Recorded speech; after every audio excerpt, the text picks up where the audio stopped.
divulgação científica, vídeos de desenhos animados do YouTube, internet, como ferramentas de divulgação científica e complementação pedagógica em aulas de ciências. Olá, meu nome é Juliana. O conteúdo que será apresentado é a Diversidade da Vida Microscópica, componente curricular Ciência, e está destinado ao 7º ano e será ministrado por mim, por Cícero Edilson, por Tonilton e por Juliette.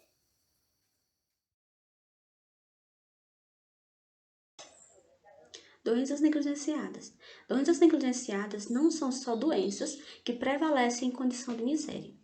Elas também contribuem para a manutenção do quadro de desigualdade. Exemplos de doenças negligenciadas: dengue, hanseníase, malária, doenças de Chagas, entre outras. Doenças que só podem ser vistas com a ajuda do microscópio. Protozoários. Os protozoários podem ser unicelulares, apresentam uma única célula, são seres heterotróficos que adquirem energia através de alimentos vindos do meio externo. Eles pertencem ao reino protistas. Tem espécies que são parasitas e outras que são de vida livre e são eucariontes. Eles vivem, a grande maioria, em ambiente aquático, de água doce ou salgada.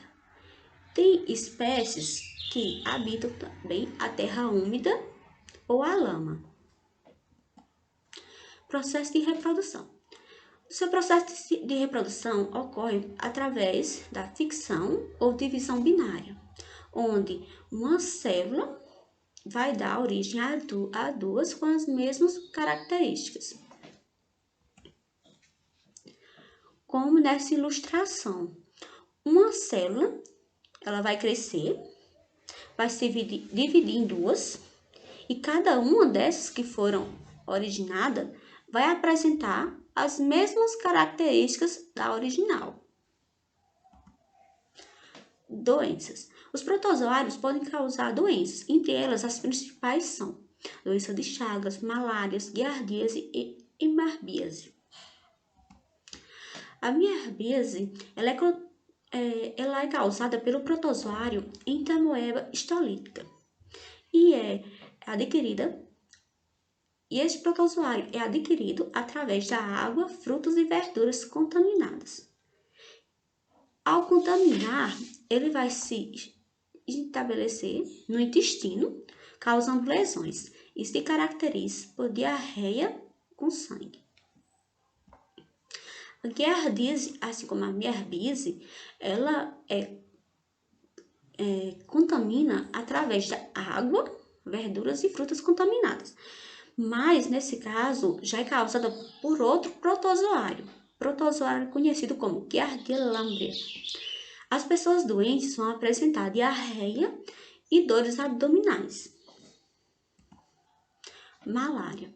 A malária é causada pelo protozoário Plasmodium, que é transmitida pelo pernilongo conhecido como mosquito prego.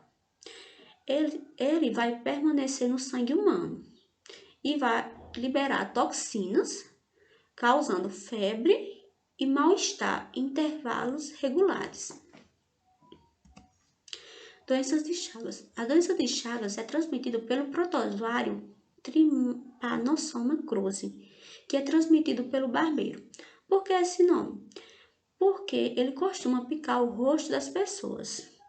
O protozoário vai estar presente nas fezes do inseto, contaminado pelo protozoário Trypanosoma cruzi.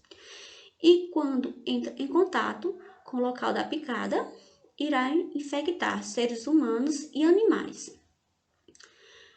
As pessoas também, os animais, podem ser infectados através de alimento, como há vários documentários em que pessoas adquiriram a doença de Chagas através do açaí.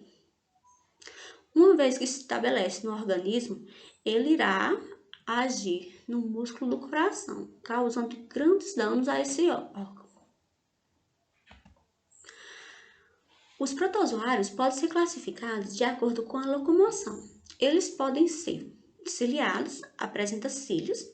Esses cílios são menores que os flagelos. podem ser classificados também como flagelados, que irá apresentar flagelos, como risópodes, que possuem pseudópodes, que são pés falsos, e esprozoários, que não apresentam estruturas locomotoras e que se locomovem de acordo com a correnteza, já que não apresentam essas estruturas para a locomoção.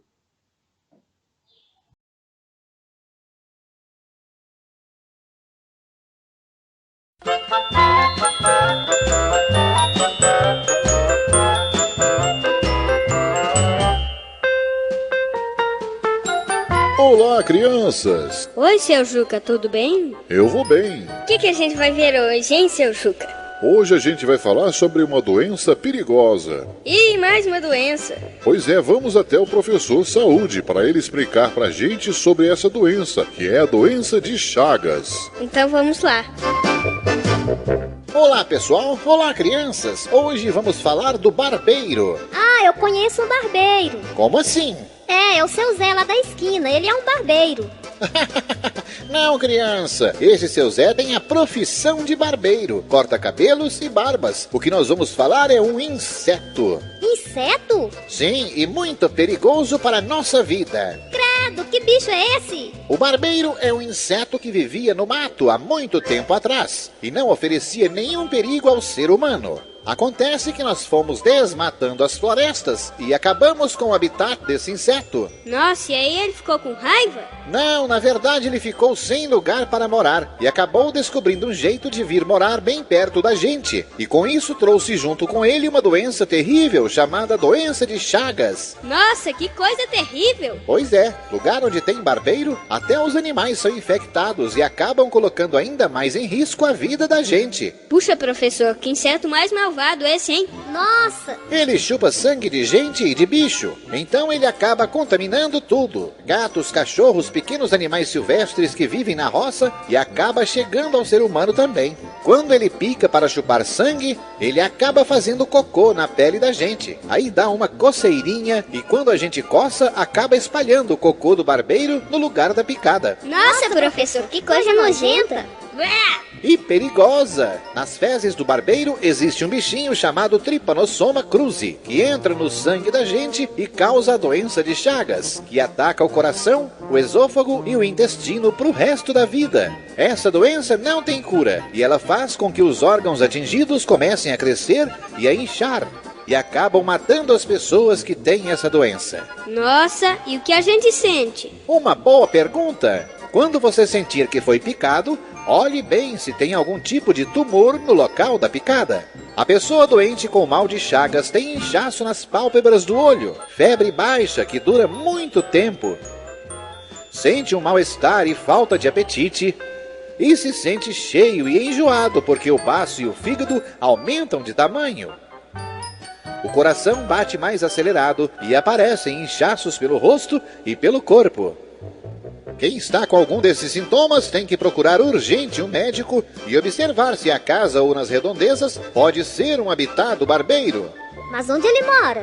Boa pergunta! O barbeiro mora em lugares muito comuns, em roças e fazendas, principalmente se não houver higiene.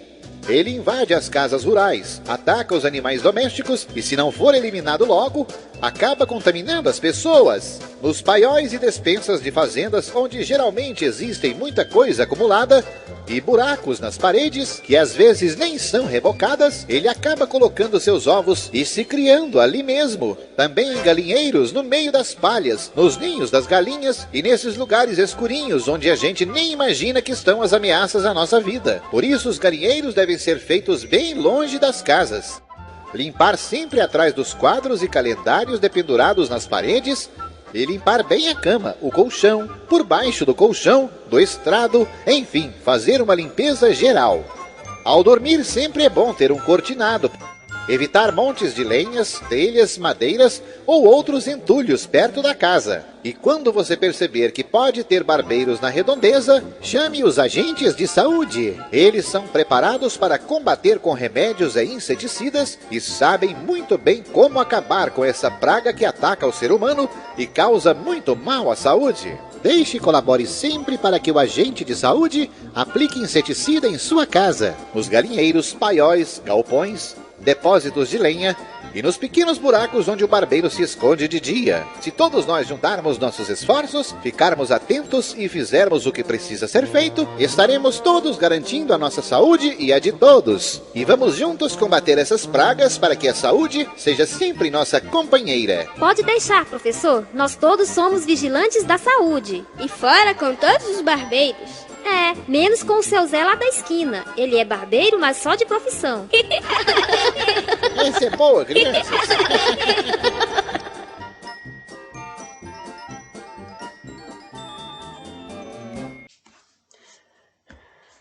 Bactérias. O que são bactérias? Bactérias são organismos unicelulares que não possuem núcleo definido nem organelas, membrana. Ou seja, as bactérias são dos organismos mais simples até agora existentes na atualidade.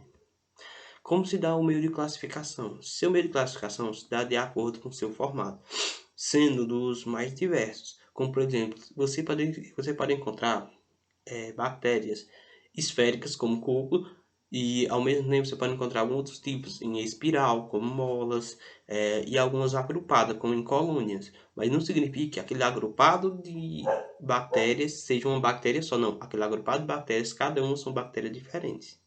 Mas elas possuem de vários tipos de formas. Também possuem algumas que possuem flagelo, que ajudam na locomoção. Quais são suas características gerais? Uma das suas principais características é ser unicelular e procariótica. O que é ser procariótica?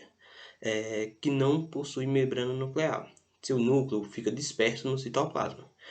Também pode ver isoladamente ou em colônias, como já citado. Esses seres são caracterizados pela ausência de núcleo organizado e organelas membranosas em seu citoplasma. As bactérias podem apresentar diversas formas, como citado. Isso é uma das características centrais dela. A grande maioria são heterotróficas. O que isso quer dizer heterotrófica? Heterotróficas são tipos de organismos que não produzem seu próprio alimento. No caso das bactérias, elas serem heterotróficas, basicamente dizer o seguinte, que elas se alimentam de animais ou frutos em decomposição na natureza, e entre outros campos também. O que acontece? Quando elas se alimentam de alguns determinados animais em decomposição, elas acabam se alimentando dele e ficando inseridas no solo. Dessa maneira, fica enriquecendo o solo, deixando ele mais fértil e ao mesmo tempo servindo de adubo para as plantas. Mas também existem alguns tipos de bactérias que são autorotróficas, ou seja, o que significa autorotróficas? Que produzem seu próprio alimento através da fotossíntese. Onde podem ser encontradas as bactérias? As bactérias elas podem ser encontradas em qualquer tipo de ambiente. Pode ser encontrada também desde o lugar mais profundo do oceano até o lugar mais quente de um vulcão e tudo. Isso é independentemente. E também elas podem ser encontradas dentro e fora do nosso organismo humano. Ela não se limita só ao banheiro ou à cozinha, mas também pode ser encontrada no nosso organismo, nossa pele e vários outros lugares. Como citado antes, elas também podem ser encontradas em solos férteis. Falando em bactéria, qual é a sua importância? Uma das suas importâncias centrais é que elas ajudam na digestão. E também pode ser utilizado no tratamento de esgoto, produção de antibióticos, fabricação de laticínios.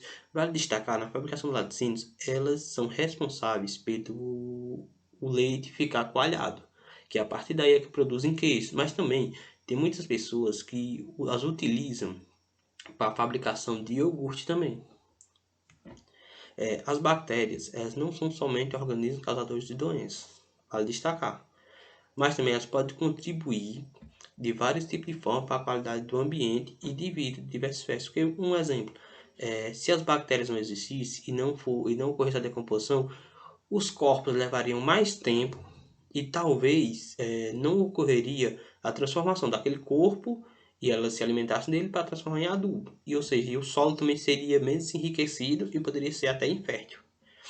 Ela também pode eu já falei, ela auxilia e cuida de adubo. Mas também, vale destacar que há muitos é importante dela, em muitos casos, elas são utilizadas como lactobacilos, principalmente, que são utilizados para regular a nossa flora intestinal. Como pode ver na imagem a seguir, significa a estrutura, que são compostas basicamente de parede celular, membrana plasmática, plasmídio, o ribossomos, o nucleide DNA, que fica disperso no citoplasma, pois ela não possui núcleo para deixar ele separado, e essas fibras e o flagelo. Mas esse flagelo, basicamente, todas não possuem. Esse aqui desse exemplo é porque eles são utilizados como locomoção, mas nem todas possuem. E esse exemplo, eu peguei uma possuía flagelo. Mas também são causadoras de doenças. Mas as doenças, normalmente, são relativamente comuns. São doenças simples de ser tratadas. Porém, se não forem tratadas adequadamente, pode levar até a morte. Um dos exemplos de doenças mais conhecidas, até o momento, por bactérias, é a tuberculose, leptospirose, pneumonia, tétano e cólera e hanseníase. Como se dá o meio de reprodução? Um dos meios de reprodução mais utilizados pelas bactérias é o meio binário, ou seja, elas se reproduzem de maneira assexuadamente. Mas um dos meios mais observados, que elas fazem é o meio por bipartição. Mas, para isso que ocorra, é necessário que tenha condições apropriadas de temperatura e alimento e umidade. E vale destacar também que elas se reproduzem muito rápido, com essas determinadas características do ambiente. Nessa imagem a seguir, você pode prestar atenção que aqui a gente é uma imagem ilustrativa de reprodução assexuada por bipartição, mas também existem outros tipos de reprodução das bactérias. Como você pode observar, na figura A está a bactéria, figura B, o nucleide do DNA começa a se partir em dois, no C já está começando a ocorrer a bipartição, no D já tem duas formais e na E ocorre a separação por completa. É muito comum ouvirmos falar que a gripe é causada por vírus. Para entendermos essa informação, é necessário entendermos que os vírus, eles não são unicelulares e eles não são pluricelulares, ou seja, os vírus não são formados por células. A palavra vírus é um substantivo que vem do latim, que significa venenoso. O adjetivo referente a vírus não está no vocabulário científico, mas é utilizado como sinônimo de violento, rancoroso e venenoso. A representação esquemática de um vírus causador da gripe mostra que ele contém um envoltório externo e dentro se abriga o material genético do vírus. Já que os vírus eles não são formados por células, eles não se alimentam e não são capazes de se reproduzir por si só. Eles necessitam de um hóspede. Quando eles encontram um hospedeiro, eles são capazes de se reproduzir e depositar seu material genético, que será copiado várias e várias vezes. E como os vírus são transmitidos? Os vírus são transmitidos a partir dos vetores dos animais, da água, do ar, dos alimentos e dos objetos. E como ficamos gripados? Quando uma pessoa espirra ou tosse, gotículas de saliva são espalhadas pelo ar. As gotículas podem conter o vírus causador da gripe. Se aquelas gotículas que foram espalhadas outro indivíduo estiver próximo e penetrar pelo nariz ou pela boca, aquele indivíduo será contaminado. O vírus da gripe, ele invade uma célula do nariz ou da garganta, por exemplo, e dentro da célula, o vírus, ele vai liberar seu material genético. Quando ele libera o material genético, ele assume o controle da célula e usa a estrutura para se reproduzir e, deste modo, originando novos vírus. Os novos vírus formados na célula, eles se espalham para os organismos e esse processo é repetido várias e várias vezes. O esquema da atividade de um vírus da gripe na estrutura da célula humana mostra que, na membrana plasmática, no seu envoltório celular, o vírus, ele entra. Quando ele entra, O material genético do vírus ele é liberado, fazendo com que as substâncias da estrutura das células sejam mobilizadas para produzir o vírus. Deste modo, ele assume o controle da célula. O vírus sai da célula e pode infectar outras células, ou então eles podem infectar outras pessoas.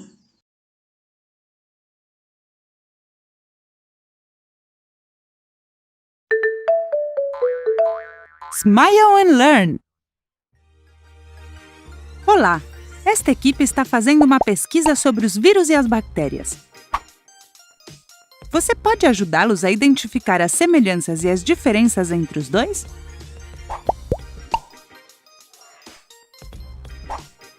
Vamos começar com um ponto em comum. Tanto os vírus quanto as bactérias podem causar doenças. As bactérias e os vírus que provocam doenças se chamam patogênicos. Eles podem causar doenças como a gastroenterite. Você já teve alguma vez? Espero que não, porque é desagradável. A primeira semelhança que encontramos: as bactérias e os vírus podem causar doenças.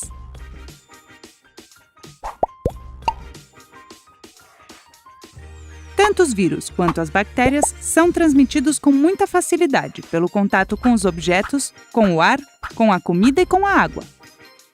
Esses elementos pelos quais vírus e bactérias são transmitidos são chamados vetores. Segunda semelhança que anotamos no nosso caderno: bactérias e vírus são transmitidos por diferentes vetores.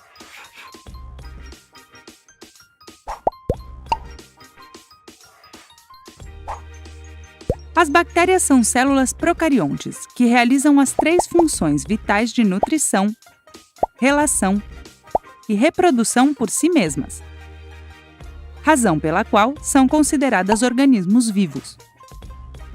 Os vírus, por outro lado, precisam de um hospedeiro para poderem se reproduzir. Não podem realizar as funções vitais por si mesmos.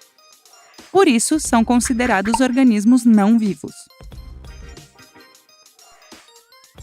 Vamos anotar a primeira diferença. Bactérias são organismos vivos e vírus são organismos não vivos.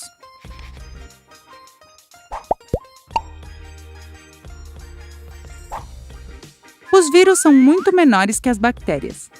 Por sinal, alguns vírus podem infectar as bactérias. Nesta imagem, podemos ver a proporção do tamanho entre os vírus e as bactérias. Outra diferença para anotarmos no nosso caderno: os vírus são muito menores que as bactérias.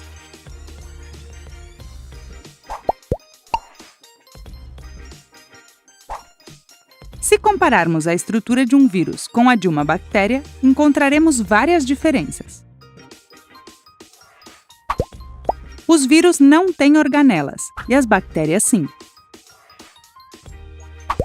Os vírus têm um material genético dentro de um capsídeo. E, nas bactérias, o material está livre no citoplasma.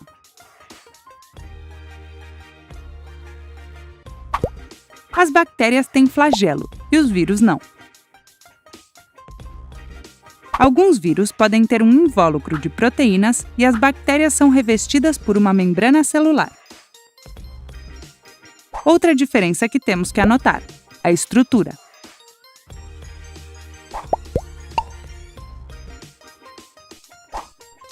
Para curar as doenças causadas pelas bactérias, é necessário usar antibióticos. No entanto, o melhor instrumento para combater as doenças causadas pelos vírus são as vacinas. As vacinas ajudam a prevenir as doenças causadas pelos vírus. A última diferença que vamos anotar: tratamentos médicos das doenças. Como você pode ver, os 2 organismos microscópicos têm muitas diferenças e algumas semelhanças. As semelhanças que encontramos são: tanto as bactérias quanto os vírus podem causar doenças, que são transmitidas por diferentes vetores. Por outro lado, as diferenças encontradas são: As bactérias são organismos vivos e os vírus são organismos não vivos. Os vírus são muito menores do que as bactérias. Os dois têm estruturas diferentes. As doenças que cada um causa são tratadas de forma diferente. Isso é tudo por hoje. Você viu como nosso caderno de pesquisa está completo?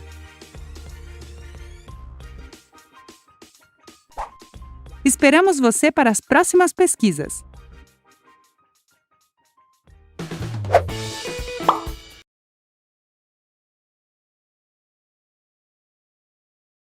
Os vírus são seres vivos? Para se reproduzir, os vírus precisam de uma célula que o hospede. Sendo assim, os vírus são obrigatoriamente parasitas do interior de células. Quando fora de uma célula, um vírus não costuma ser considerado como um ser vivo, até porque ele não tem características de um. No entanto, dentro da célula hospedeira e atuando como um parasita, aí sim ele pode ser considerado como um ser vivente. Como você viu, os vírus são bem diferentes dos protozoários, das bactérias e de outros organismos mais complexos, como os fungos, as plantas e os animais. Algumas doenças podem ser causadas por vírus. Dentre elas, nós podemos destacar AIDS, sarampo, cachumba, hepatite infecciosa, febre amarela, ebola, dengue, febre chikungunya, catapora, varíola, raiva, poliomielite ou paralisia infantil. O modo de transmissão dessas doenças podem variar de uma para as outras. Por exemplo, a gripe e o sarampo são exemplos de doenças que são transmitidas através de gotículas de salivas que contenham o vírus. A dengue e a febre amarela são exemplos de doenças causadas por vírus que não são transmitidas por gotículas de salivas, mas sim por um mosquito transmissor. No caso da dengue, nós temos a fêmea do mosquito Aedes aegypti, e no caso da febre amarela, nós temos a fêmea do mosquito do Haemophilus. No entanto, em áreas urbanas, a fêmea do mosquito do Aedes aegypti também pode contaminar as pessoas pela doença da febre amarela. Isso ocorre quando a fêmea desse mosquito, ela pica uma pessoa que está infectada com o vírus, ela passa a levar esse vírus para outra pessoa. Ou seja, o mosquito não tem o vírus, ele apenas é um agente transmissor. Ou seja, ele leva o vírus de uma pessoa para outra. Um outro exemplo de doença causada por vírus é a AIDS. É uma doença sexualmente transmissível quando acontece em relações sexuais sem a utilização devidamente correta de preservativos, ou então quando o sangue de uma pessoa infectada pela AIDS entra em contato com algum tipo de ferimento de outra pessoa. A AIDS não é transmitida por gotículas de saliva, nem tampouco por algum tipo de mosquito. No entanto, agora, no momento em que nós estamos vivendo, a gente está no auge de uma pandemia. E essas informações e matérias como essa estão diariamente na nossa televisão. Olha só. Notícia do G1. Covid-19 já matou mais brasileiros em 4 meses de 2021 do que em todo o ano de 2020. Em 113 dias deste ano, foram registrados 195.949 mortes por Covid-19 contra 194.976 em 289 dias de pandemia em 2020. O país contabiliza 14.339.412 casos e 390.925 óbitos, segundo o balanço do consórcio de veículos de imprensa. Notícia do Diário do Nordeste. Ceará tem quase 95% dos leitos adultos de UTI Covid-19 ocupados. 2 regiões atingem 100%. Situação é levemente melhor que há 2 semanas na região de Fortaleza, mas rede de assistência continua operando quase no limite. Pandemia do Covid-19, um vírus que também é transmitido através de gotículas de saliva que contenha o vírus, que entre aí em contato com mucosas da boca, do nariz e dos olhos.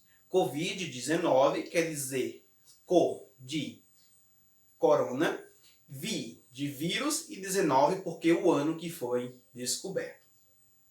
Essa doença é altamente infecciosa e pode ser causada por aglomerações.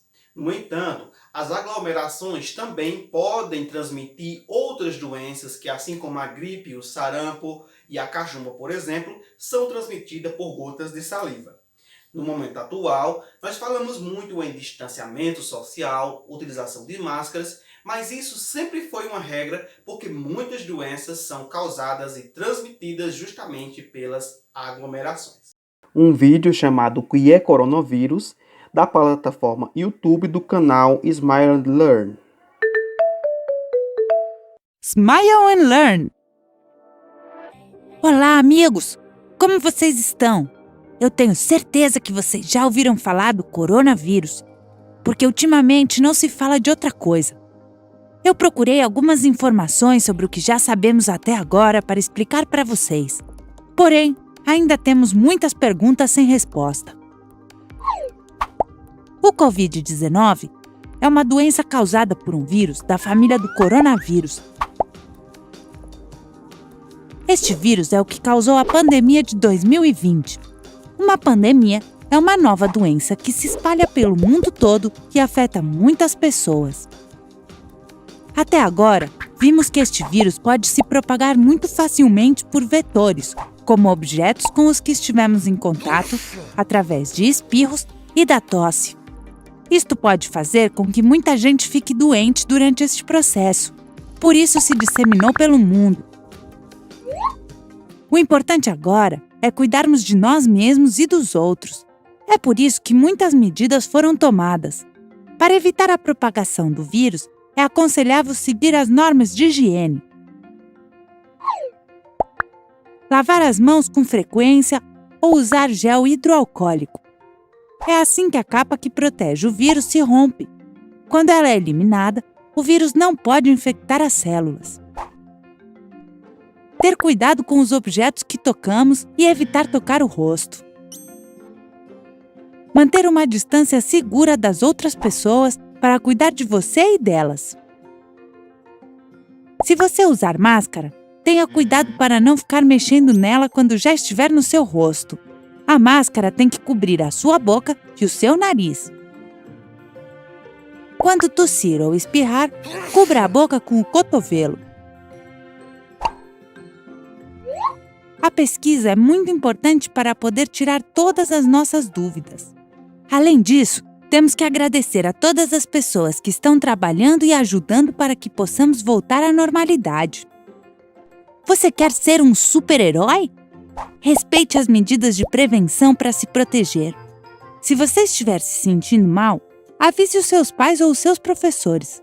Pode ser que você tenha que ficar em casa para se recuperar e para proteger as outras pessoas.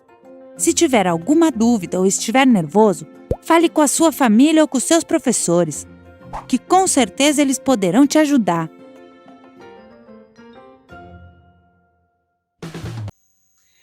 Então, pessoal, espero que nessa videoaula você tenha aprendido um pouco mais sobre os vírus, protozoários e bactérias e por algumas doenças causadas por eles.